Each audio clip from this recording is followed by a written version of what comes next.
Welcome back, 4 to 7 Pod, Chris and Jerry. We have breaking news, breaking news, breaking news.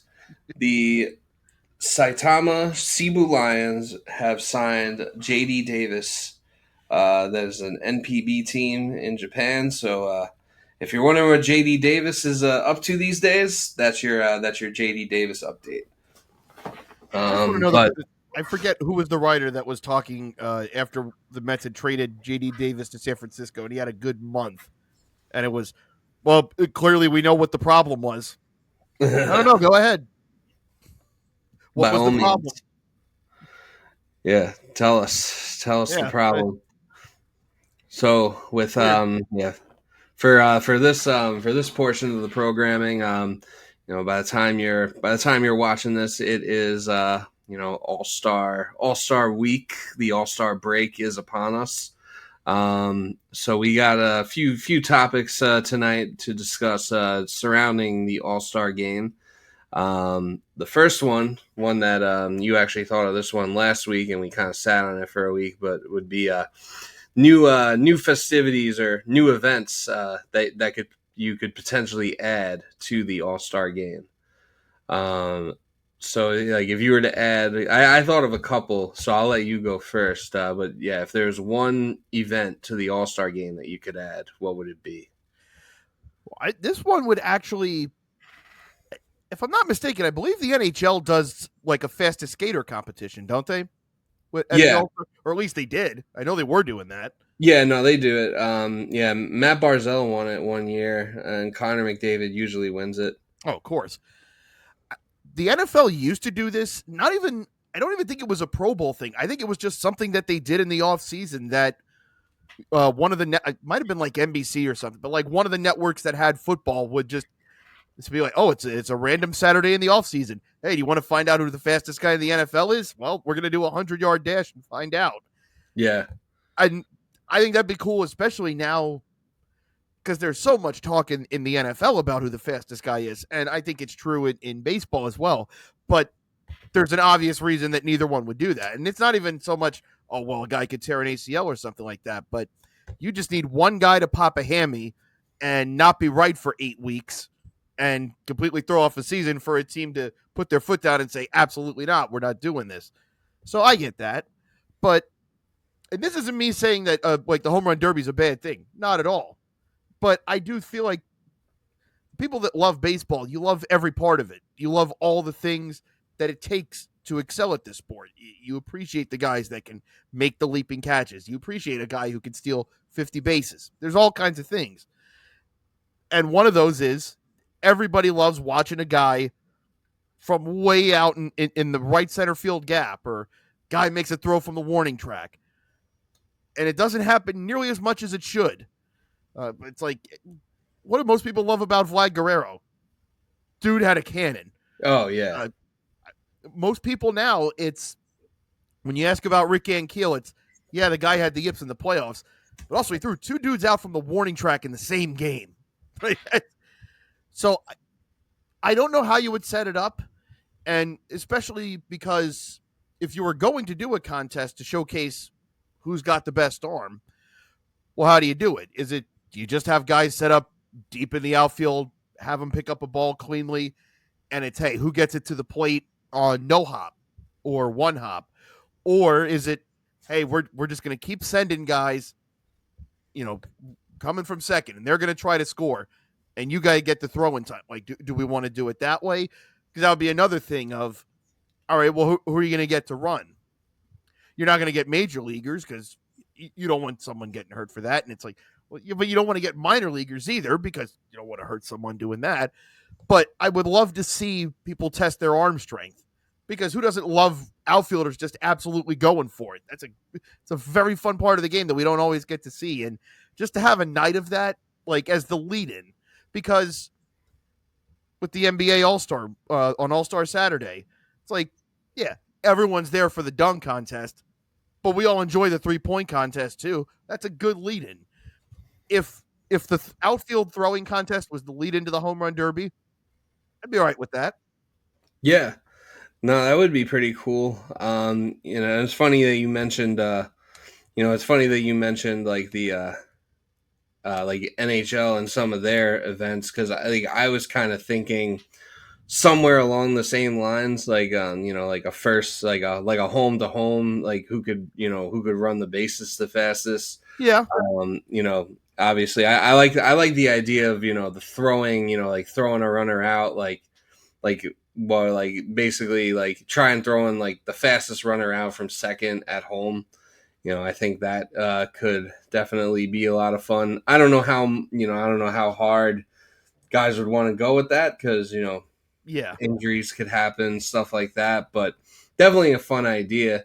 One I was thinking about, which is also kind of like along the lines of like NHL All Star, but maybe some sort of like precision pitching type of thing. Like when Ooh. like like the one NHL thing they do where it's like they got like the four targets in the net and you got Yeah. to hit them, but Yeah. maybe something for a pitcher where it's like you got to paint all four corners and Ooh. how fast you could do that. I think a lot of these hypothetical events, they're definitely like talking through it. There's definitely like the potential, definitely like the increased potential for injury, I guess, which is why Yeah. we probably won't see, which is why we probably won't see anything get added. But it is definitely fun to think of like what kind of events or activities they could add to kind of spice things up a little bit. Although I do think MLB does it, as far as the All Star festivities, I think they do it the best of any sport. Yeah. I mean, like the home run derby's great, and it's like, and I'll always watch it, of course. It's just one of those things. I think when you're Go always thinking Jazz. about how do you get people to how do you get people hooked, and it's yeah, you're going to see the home runs, and you have your guys that do that, but there's also other ways to show like, hey, yeah, these guys are super athletic and they're really good at it. You should check this out, and maybe you get someone by watching them. And it's like, man, he went home to home how fast, or he threw the ball how far at what speed? That's Yeah. crazy. Like Or maybe maybe that's like how you get people. maybe like some kind of like pop time competition for catchers. That would be one. Like, That could be I mean, I'm fun. sure Real Muto would dominate that, but yeah, I'd Yeah, like to see it. Yeah, yeah, no, it would be fun. Yeah, and pray for the children in the outfield that have to you know field O'Neill Cruz I was just about to laser say. this week. Yeah, I was about to say he actually. I was looking at who has the best arm strength, at least what's measured this year, and O'Neill Cruz has the best arm speed at 98.9. Yeah, But he also, also he I'm glad also you has brought. like I think he has like 8 of the top 10 like highest exit velocities Oh yeah, this year. So he's. yeah, he I'm him in glad the you brought home him run up. derby. If he's not launching them, someone's getting hurt. I'm glad you brought him up because and I'll admit I've been one of these people, but this is also why they would never let guys have metal bats in the home run derby because it's like you really want O'Neill Cruz launching those? Yeah, yeah, like that would that would change the sport and not for the good. yeah, this is like a public safety concern Yeah. if you do that. Yeah, no, that's like it's like I never even really thought of that. So, Uh, but also, yeah, it's a good point. speaking of news that broke tonight, are you worried about Jazz being in the home run derby and it messing with him, or is it just, hey, yeah, maybe it'll get him right? Like, just curious to see where I you mean, stand on that. yeah, I don't know. I mean he's right now. Like, so I think it's cool that he's going to be in it, and I'm definitely going to root for him and like enjoy watching him in the home run derby. Yeah, there's the rumors of everyone's different. Like, yeah, there's like the whole like it messes with your swing. I mean, we saw what happened to Judge like after he participated in the home run derby his rookie year, and he won it and never never has yet to participate in another one. And you kind of understand why, but I wouldn't. I'm not too worried about it. I think that Jazz generally. I think Jazz, whether he'll admit it or not, is generally like kind of more of a power hitter than anything. Like as far like I think he's more of a power hitter than a contact hitter. So That is I true. Yeah, so I don't necessarily, I mean, obviously, same thing with, Judge is just a hitter, but obviously he has power too. So I don't know. But that was also like Judge's rookie year. So like he was kind of bound for that kind of a slump. And he still finished the season with 52 home runs. And I mean, obviously, Jazz is not, Jazz isn't like, Jazz isn't nearly the player that Aaron Judge is, although he is still pretty good. But I'm not too worried about it affecting him adversely. But, TBD on that. We'll see if I'm eating crow in like 2 weeks. He really just has one simple goal: just be better than 2012 Robinson Cano. Yeah, should be a pretty low bar to clear. Yeah, what did Cano do? Like he had like one home run or something, or I don't think he had any. I think he had a big because the one Royal fan I know, my friend Mike, still has beef with Cano to this day because of that. Yeah. Yeah. But yeah, no, there's definitely some good ideas. What are some who do you think are like the biggest well, I think I know what your answer is, but biggest All-Star game snubs. Allow me to inhabit the spirit of Mr. Cameron Giles. Yeah. By all means. Come on, man. Come on, man. Yeah. They can't even. This isn't even like genuinely, and I've gone to bat the past few years for Lindor not getting in, but like realistically, I can understand that people look at the first 2 months and go, really, like he was hitting around the Mendoza line, like okay, yeah, so he was good last year, whatever. They can't even play this card with Soto because at no point was he ever on pace to be as bad in the first half as Lindor was in any of those years that he's been here in New York. And he's pretty much turned it on for a month and a half now. And you look at his standing in the National League in terms of home runs, RBI, on base percentage, OPS. And it's not even like the Mets are bad. They're a game and a half out of first. Like, what did I miss? Yeah. All this so that Kyle Stowers could get in. I like that's the easy one to pick on. It's also like statistically, he is better across the board than Fernando Tatis Jr. Are we sure? Are we sure Tatis Jr. had to go? Yeah. Corbin Carroll missed 2 weeks with an injury. Was having a great year before that and has been decent since he came back. Really?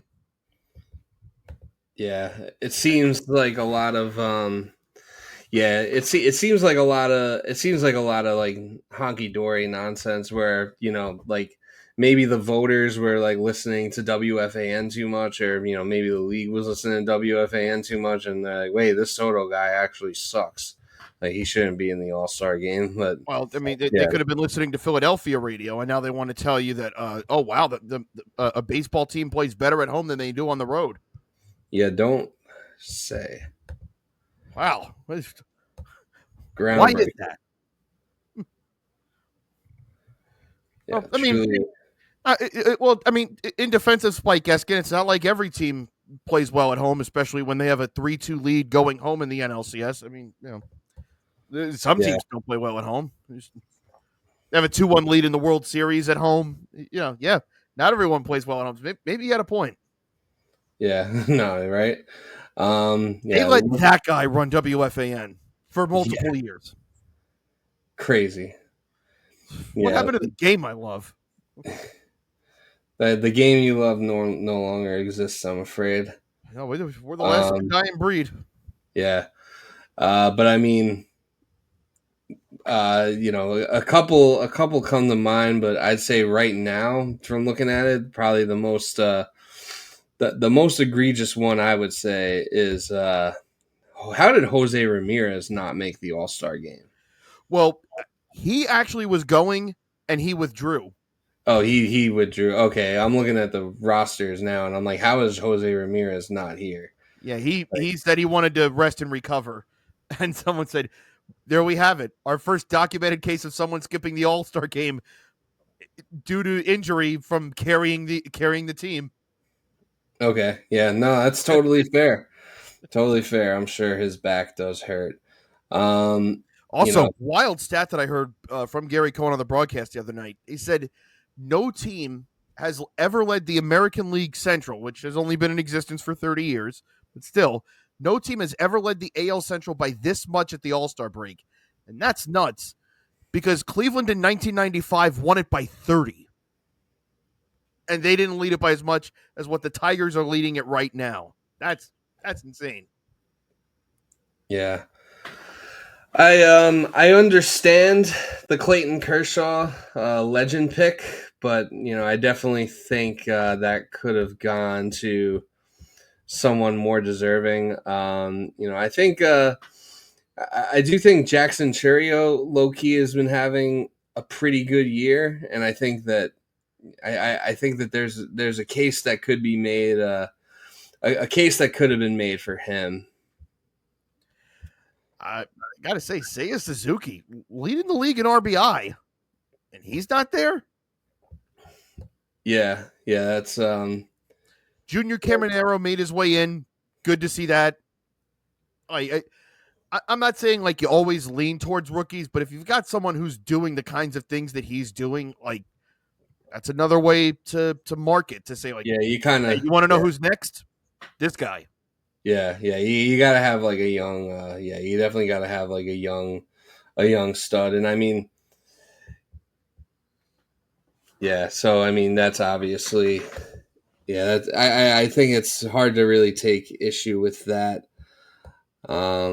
Just looking, I mean, I think you could have, I think that you could have made a case that that Rodon was an all-star this year. I would hear that argument. Yeah, I mean, it's kind of a matter. I guess it's a matter of who would you put him in, who would you put him in over, and like the Yankees already have representation, so Well, I can things could understand change why. because But David Peterson just got named tonight because Robbie Ray can't go. So I mean, that might change in the next 24 to 36 hours. yeah, there is always the possibility of things changing, but it's like, yeah, I mean, they have Shane Smith of the White Sox, who's there with like a 4.2 ERA. I mean, I understand you want like, representation for every team, but uh, surely you could do better than that. I mean, I don't know what to say about this other than I see Zach McKinstry's numbers. And yes, that if this was some guy on the Dodgers, fittingly enough, because that's where he started, I'd go, yeah, okay, that tracks. But seeing Zach McKinstry, a Detroit Tiger, and I'm well informed on the Tigers because of one of my friends, but even still, seeing Zach McKinstry with 13 stolen bases, 28 RBI, and an 826 OPS, I'm like, him? yeah, Surely there's other Tigers that you could take.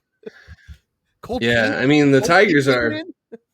the Tigers do have They a do. lot of representation, but yeah, it feels like Zach McKinstry was unnecessary. I think that's definitely a spot that could have gone to someone else. I mean, he kind of caught on later on, in the season, but I think there's a case to be made for Cody Bellinger being on the All-Star team too.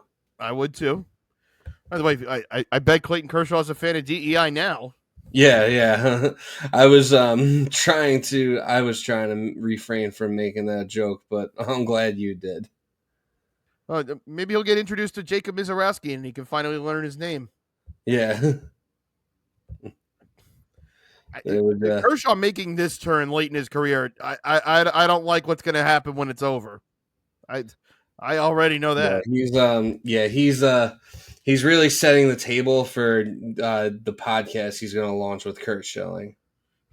Oh, oh God. We'd rather listen to Nails on a Chalkboard than that.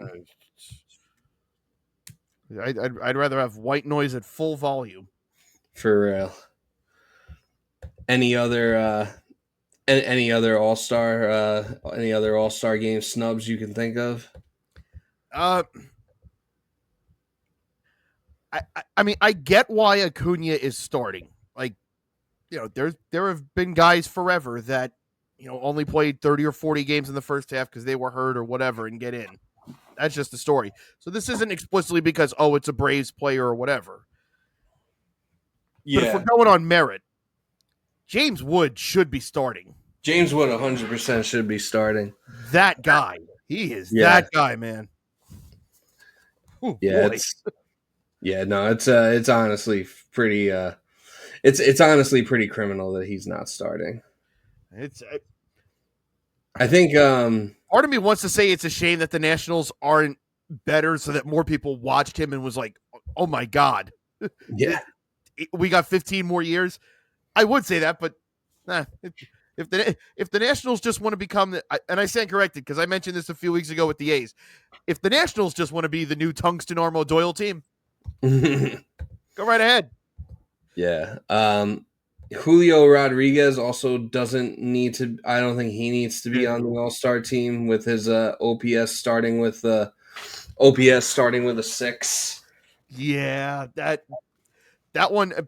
At first, I was like, "Man, people are just picking on the Mariners," and then I did a little dig, and I'm like, "No, they're right." Like Brian Wu. Brian Wu, totally deserving, but yeah.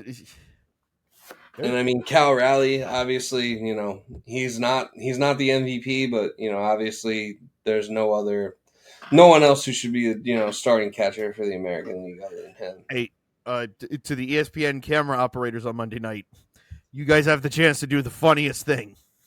Big ass. Oh boy, I'm sure you'll make somebody mad. Yeah, one specific person. Yeah, I'm sure that something will happen. It might be subtle, but I bet they pull some shit. This is going to be a fun one to monitor for a while. Now that I noticed this, as of right now, the Kyle Tucker trade is a win for both teams. Kyle Tucker's starting. Isak Paredes is on the reserves roster, and Cam Smith is killing it. I think he might have been up for like the first 2 or 3 weeks with the Astros, and I think he went back down, and then they brought him back up. And ever since they brought him back up, he is just raking. And I know the Cubs haven't extended Tucker yet. I figure they have to. Like you would think for Kyle Tucker with 1 year before free agency without doing that. Yeah, you would think, especially if you're like a big market team doing this. So that'll be one of those things that's going to be interesting to watch for a while because Smith obviously still has his whole career ahead of him, and the Astros could play this where, hey, we could mine 3 to 4 more years of Paredes. Like he was good in Tampa. Like we know it's not just us. Or there's a couple of teams that have flipped Paredes around. They could sell while the value's high and get more out of that. So that's going to be a fun one for a while where it's like, who really did win that trade? Right now it's dead even. Yeah, no, that'll be a good trade to monitor. As much as it would pain me, imagine a Cubs Astros World Series. Ooh. I mean, I wouldn't like it, but that would be the ultimate test to who won this trade.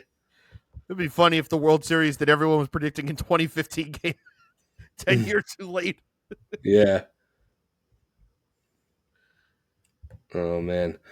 And then finally we have best storylines or best memory or storyline from the first half of the season or the first 60% of the season. Me personally, I like getting to watch Juan Soto in a Met uniform. I think it's great. I've really enjoyed it. I couldn't disagree more, but I thought that might happen. Couldn't disagree more, but for me, it's not necessarily like a particular storyline or memory, but I would say if there's one thing that I've really enjoyed about this year, I think it's that I feel like, all the great players, whether it's, young players or established veterans, like basically everyone's proving like that what they did last year is not fraudulent. Like Tariq Skubal, he's running it back with Cy Young again, Mm-hmm. probably. He's probably going to go back to back. Paul Skeens is following up his Rookie of the Year campaign with a most likely a Cy Young campaign. You know, Judge and Otani are pretty much shoo-ins for MVP, and then like the usual suspects like Jose Ramirez and like Pete Crow Armstrong. I really enjoyed like because I've also really enjoyed the breaking out of Pete Crow Armstrong, even though I don't really like the Cubs, but he's definitely a lot of fun to watch. So yeah, I think it's just a mixture of like the great players proving once again that they're great, and then like all the prospects that have like come up and have like played well too. I'm glad you mentioned Scooble because I think it's always fun to see it happening in real time where it's like, oh, this guy might be an all timer. As long as he's healthy, it's like, okay, yeah, this guy's doing it. Like just off the top of my head, the first example that springs to mind for me, and it's fitting because it's the Tigers, but the year that Verlander won MVP, where he went 24-5, I think, or Yeah, something that was crazy, what where it was 2012. 2011.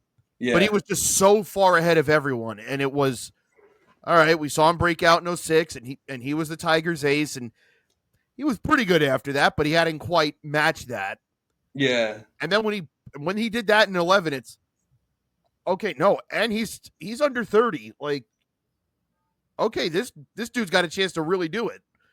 And then 2012 he did it again. 2013 he did it again, and it's like, no, this is really happening. And it's like, I think the numbers for Scooble since he came back, and this doesn't even necessarily start from just last year, but since he came back from the injury, I think going back to late 2023, like this is just who he is now.